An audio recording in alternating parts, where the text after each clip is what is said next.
I'd love to discuss with you the origins of some of our many gods and the stories in which they came from, and hopefully a little bit of explanation. Maybe you'll learn something you are not fully aware of.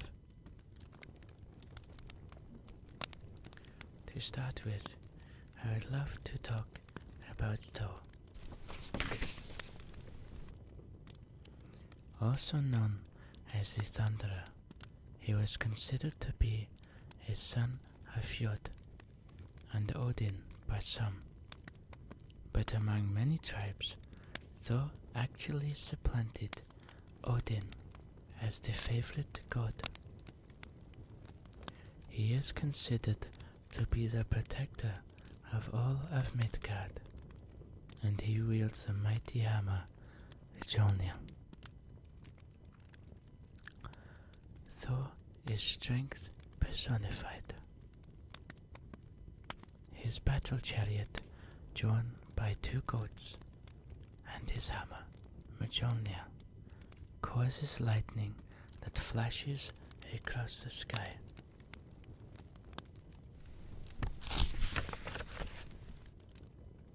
Of all the deities, Thor is the most barbarian of the lot. Rugged, powerful, and he lives by his own rules, although he is faithful to the rest of Aesir. The day Thursday, otherwise known as Thor's Day, is sacred to him.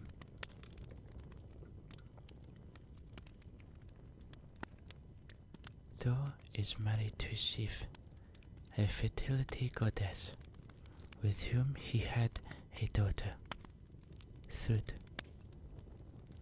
He also had a mistress, the giantess Jansaksa, with whom he had two sons, Magni and Modi. Thor is helped by Thjalfi, his servant and the messenger of the gods. Thor was god of war, thunder, and strength.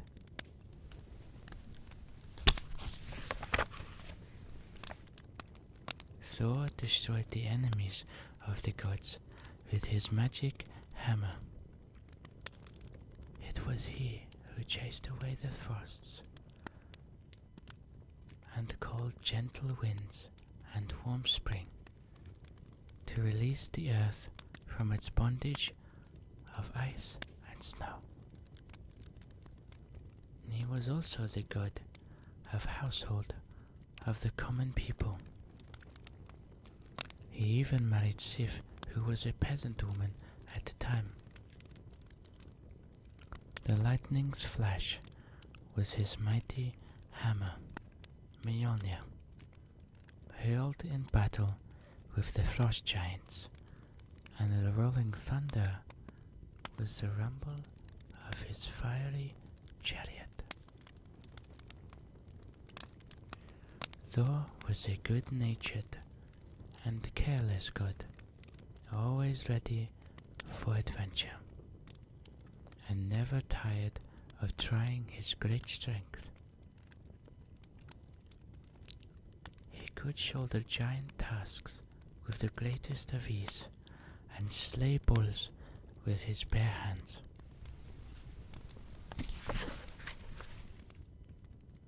For sport, sometimes he rode among the cloud-veiled mountains, hurling his hammer at their peaks and cleaving them in twain.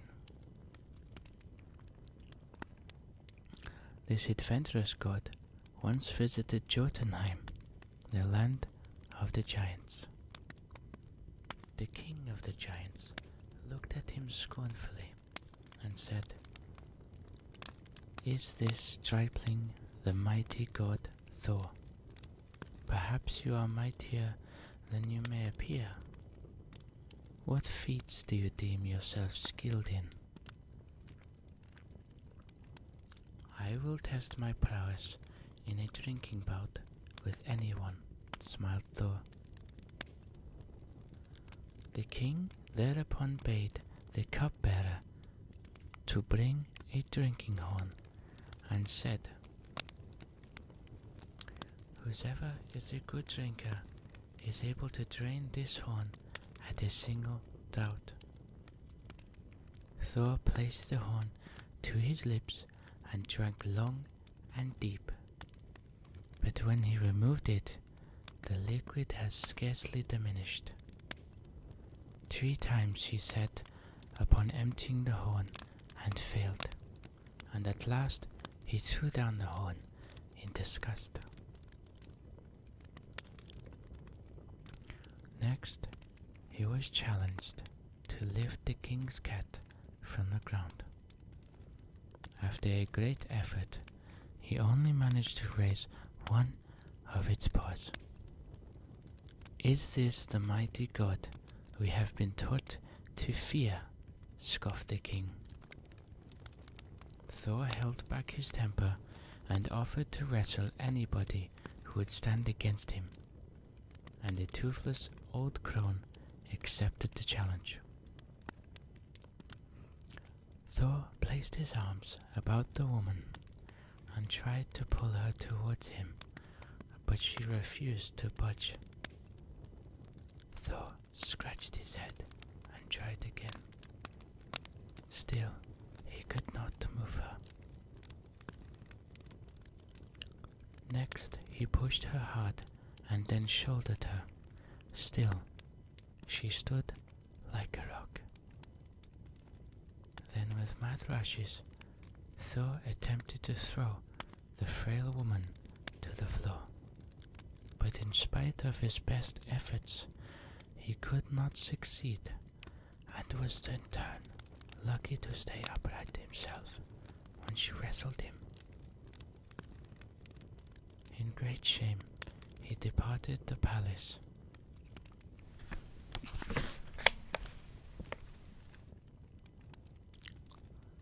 Outside the gates, he was surprised to see the king ride up to him. "Mighty Thor," said the king, taking him back by the shoulder. "When you attempted to empty the drinking horn, you performed a feat so marvelous that had I not seen it myself, I should have never believed it." At the end of the horn lay the sea itself, and when you come to shore, you will see how much the waters have fallen away. Then the terror came over everyone when you lifted the cat's paw from the ground.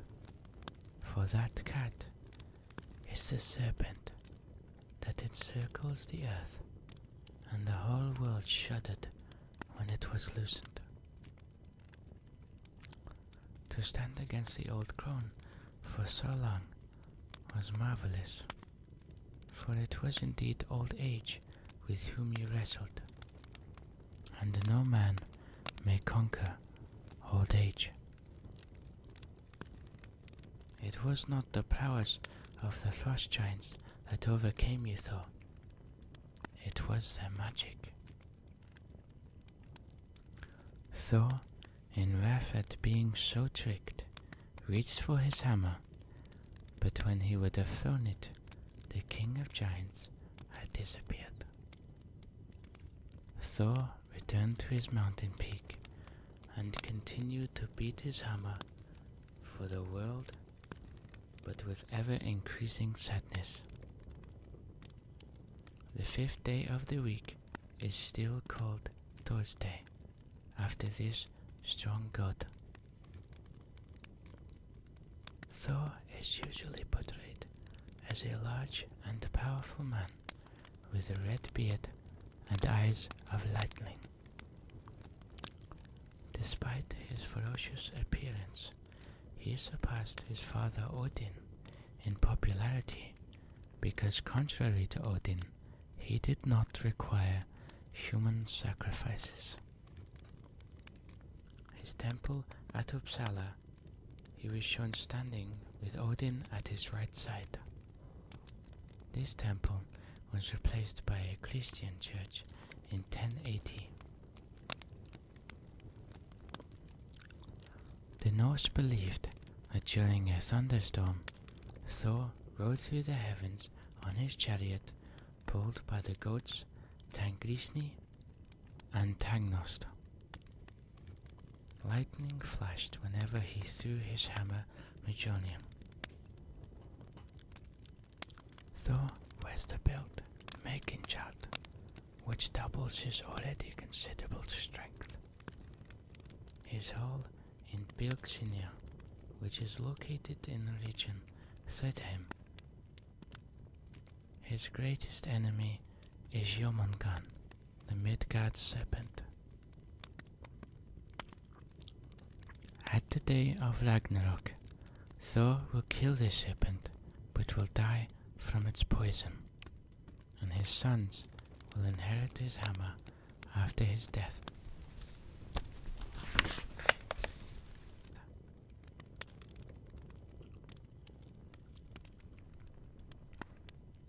Let us move forward to the man we mentioned a few times, Odin. Odin, or depending upon the dialect Woden or Wotan, was the father of all the gods and men. Odin is pictured either wearing a winged helm or a floppy hat and a blue-grey cloak. He can travel to any realm within the 9 Nordic worlds. His 2 ravens, Hugin and Munin, Thought and Memory, fly over the world daily, and they return to tell him everything that has happened in Midgard. He is a god of magic, wisdom and wit, and learning. In later times, he was associated with war and bloodshed from the Viking perspective, although in earlier times no such association was present. If anything, the wars fought by Odin exist strictly upon the mental plane of awareness, appropriate for that of such a mentally polarized god. He is both the shaper of wit and bender of Ulog. Again, a task only possible through the power of mental thought and impress. It is he who sacrifices an eye at the well of Mimir to gain inner wisdom, and later hangs himself upon the world tree Yggdrasil to gain the knowledge and power of the runes. All of his actions are related to knowledge, wisdom, and dissemination of ideas and concepts to help mankind. Odin can make the dead speak in order to question the wisest amongst them. His hall in Asgard, where his throne is located, from his throne he observes all that happens in the 9 worlds. He also resides in Valhalla, where the slain warriors are taken. Odin's attributes are the spear Gungnir, which never misses its target, the ring Draupnir, from which every 9th night 8 new rings appear, and his 8-footed steed Sleipnir. He is accompanied by the wolves Freki and Geri, to whom he gives his food, for he himself consumes nothing but wine. Odin has only one eye, which blazes like the sun. His other eye he traded for a drink from at the Well of Wisdom, and gained immense knowledge. On the day of the final battle, Odin will be killed by the wolf Fenrir. Just as a point of curiosity, in no other pantheon is the head deity also the god of thought and logic. It is interesting to note that the Norse people set such a great importance on logic. The day Wednesday, Wadensneg, is named for him.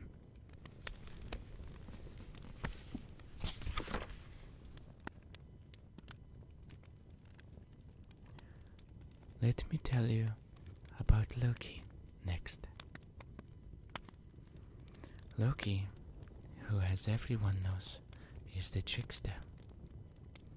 He challenges the structure and order of the gods, which is necessary in bringing about needed change. In the prose, Edda Snorri Sturluson writes that Loki is handsome and fair of face, but has an evil disposition and is very changeable of mood. He excelled all men in the art of the cunning, and he always cheats. He was continually involving the Aesir in great difficulties, and he often helped them out again by guile. Neither an Aesir or Vanir, he is the son of two giants, yet the foster brother of Odin. Loki embodies the ambiguous and darkening relationship between the gods and giants. He is dynamic, unpredictable, and because of that, he is both the catalyst in many of the myths and the most fascinating character in the entire mythology. Without the exciting, unstable, and flawed figure of Loki, there would be no change in the fixed order of things, no quickening pulse, and no Ragnarok. He is responsible for a wager, which a giant puts Freya into peril. But by changing both shape and sex, he bails her out.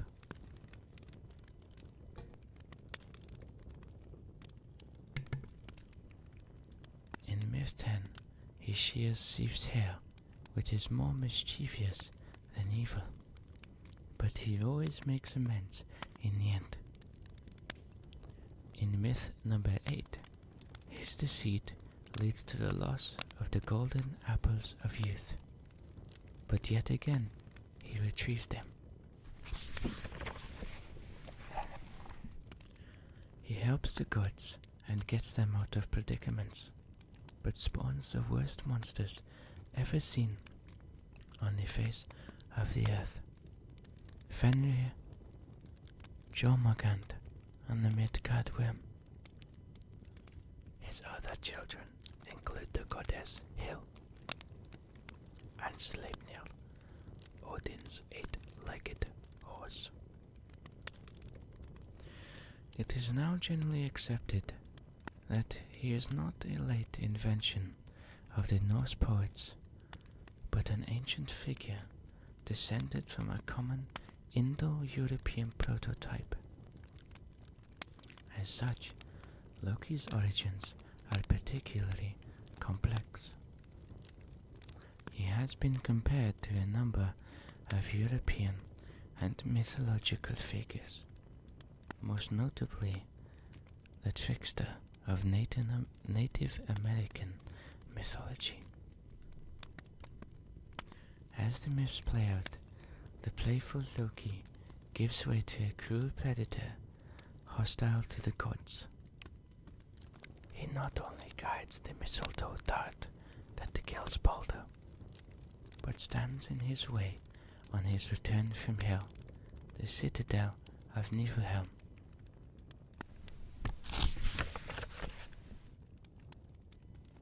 His His accusations against the gods at Agar's feast are vicious. He is an agent of destruction, causing earthquakes. And when he breaks loose at Ragnar, Loki reveals his true colors. He is no less evil than his 3 appalling children, the serpent Jormungand, the wolf Fenrir, and the half-dead, half-alive Hill.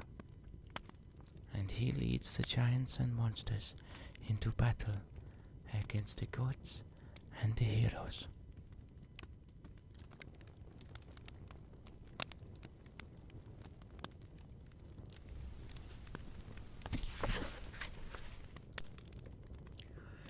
Freya. She is considered to be the goddess of love and beauty. But she is also a warrior goddess and one of the great wisdom and magic. She and her twin brother Freya are of a different race of gods, known as the Vanir. Many of the tribes venerated her higher than the Aesir, calling her the Frau or the Lady. She is known as Queen of the Valkyries, choosers of those slain in battle to bear them to Valhalla. She, therefore, is a psychopomp like Odin, and it is said she gets the first pick of the battle slain.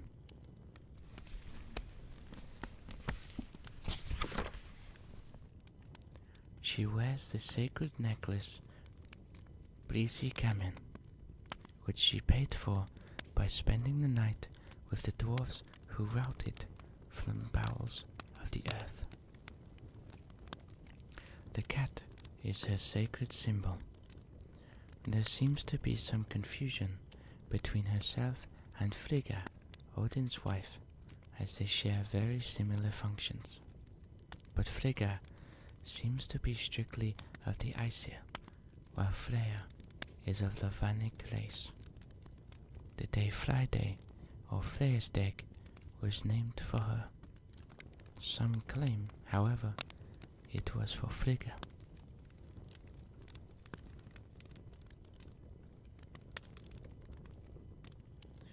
The goddess of the dead and the afterlife was Hel, and was portrayed by the Vikings as being a half-dead, half-alive herself. The Vikings viewed her with considerable trepidation. The Dutch, Gallic, and German barbarians viewed her with some beneficence, more of a gentler form of death and transformation.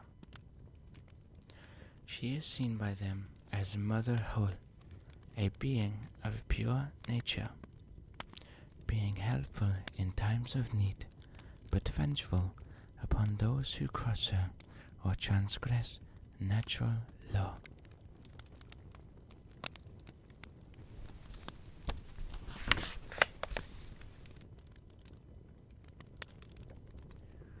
Balder, son of Odin and Frigga, the god of love and light, is sacrificed at midsummer by the dart of the mistletoe, and is reborn as Yule. Supposedly, his return will not occur until after the onslaught of the Ragnarok, which I see as a cleansing and enlightenment more than wanton, purposeless destruction.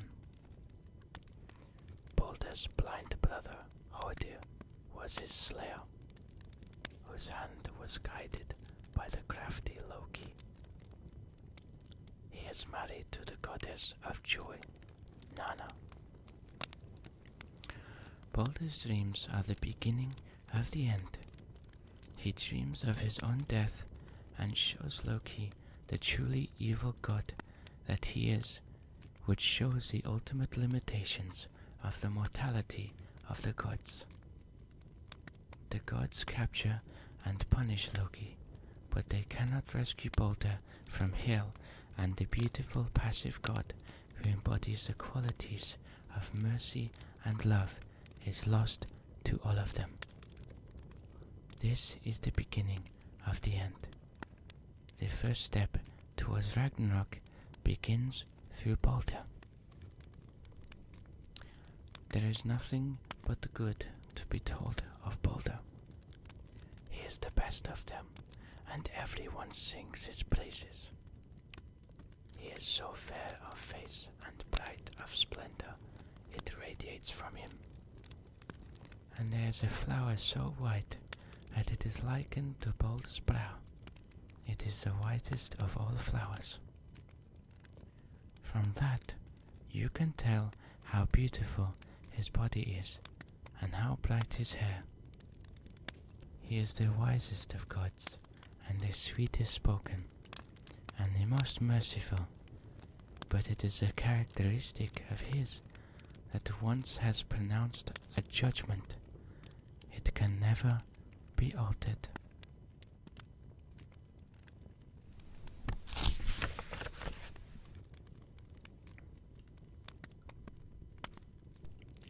Frigga, Odin's wife, was considered to be the mother of all and protector of all children.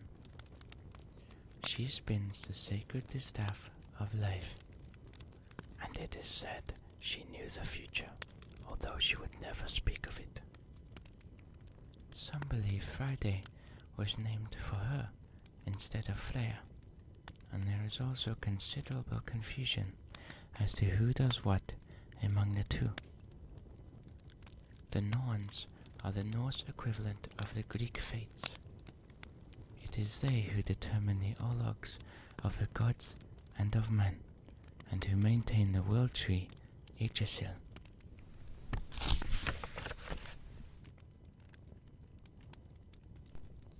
Forseti. In Norse mythology, Forseti is the god of justice. He is the son of the god Balder, and his mother is Nanna.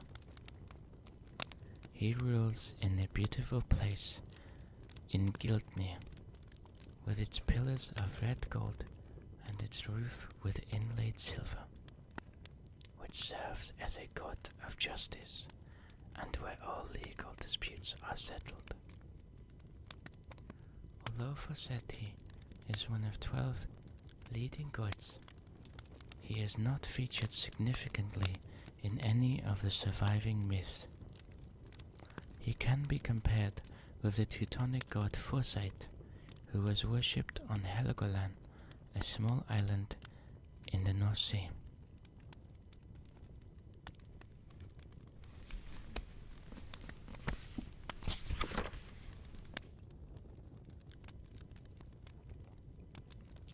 Tyr. Tyr is the ancient god of war and the lawgiver of the gods. The bravest of the gods, it is Tyr who makes the binding of Fenrir possible by sacrificing his right hand. At one time, he was the leader of the Norse pantheon, but was supplanted by Odin much later. Tyr also seems to be a god of justice. His name is derived from Tew or Tuas and Tacticus, and other Roman writers have equated this character to Mars, the receiver of human sacrifice. His day is Tuesday, or Tyr's Day. Tyr was the son of Odin, though in Myth 17 he is made out to be the son of the giant Hymir. Like Odin, he has many characteristics of the early Germanic gods of battle. In Myth 14, the Lay of Thrym, it is Heimdall's idea to dress up Thor as a woman, in order to trick Thrym, the king of the frost giants, into thinking it was Freya. The ploy works and Thor recovers his stolen hammer, Mjolnir.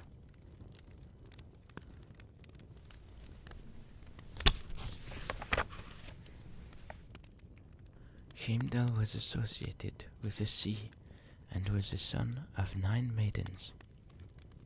In Myth 5, he calls himself Rig and travels across the land, visiting several households, speaking honeyed words, winning over the woman of the household, and creating the 3 races of men. His acute senses make him an ideal watchman for the gods. His hall is Himnabjörg, which stands near the rainbow of Bifrost. He owns the horn of Jarl, which can be heard throughout the 9 worlds. He needs less sleep than a bird, and can see 100 leagues in front of him, as well by night as by day. He can hear the grass growing on the earth, and the wool on sheep, and everything that makes more noise.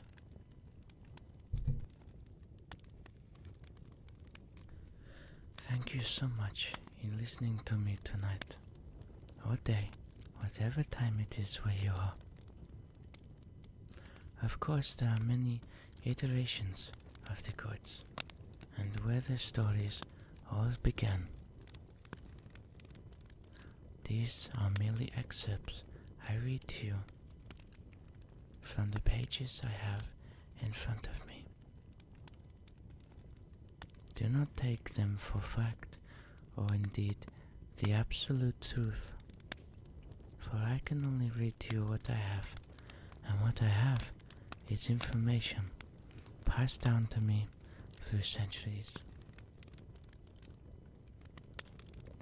I hope some of this information has been somewhat informative for you, and I also hope that you sleep very well.